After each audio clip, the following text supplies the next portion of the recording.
जब तक पुण्य का फल शेष रहता है तब तक मनुष्य स्वर्ग रूपी फल अर्थात सुख का भोग करता है। भौतिक सुख के नाश से बढ़कर साधारण मानव के दूसरा कोई दुख नहीं। जब मनुष्य के भौतिक सुख समाप्त हो जाते हैं तो उसके दुखों की सीमा नहीं रहती, परंतु यह सब उसके कर्मों के कारण ही होता है। इसके साथ मनुष्य को सामान्य जीवन बिताते हुए अधिक सुखों की आशा में भी नहीं पड़ना चाहिए, जिससे सुखों की समाप्ति पर उसका जीवन दुभर न हो जाए।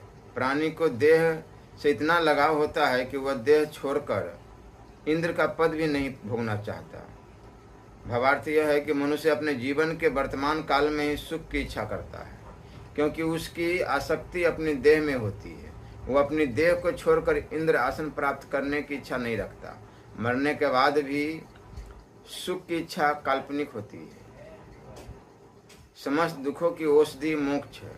मनुष्य जब तक मन की इच्छाओं के बंधन में पड़ा रहता है तब तक दुखों का अनुभव होता है। मन के बंधन से पुनः मुक्त होना ही दुखों से छुटकारा पाना, अर्थात मनुष्य जब मोक्ष प्राप्त कर लेता है तब उसके दुख स्वयं समाप्त हो जाते हैं। दुष्ट मनुष्य की मित्रता की अपेक्षा सज्जन व्यक्ति की शत्रुता अच्छी है।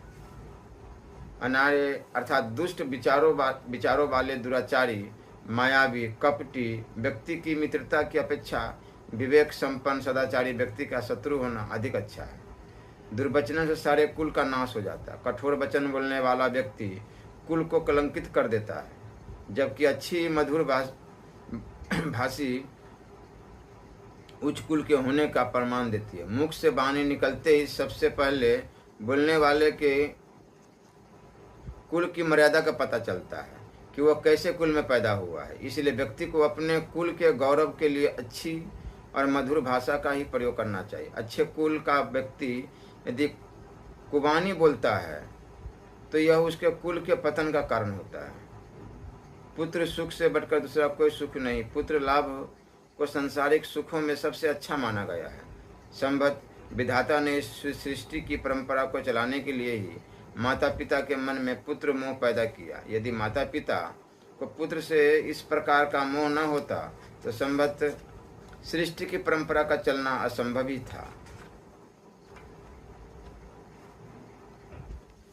आपसी लड़ाई झगड़े अथवा कलह के समय धर्म का ध्यान रखना चाहिए।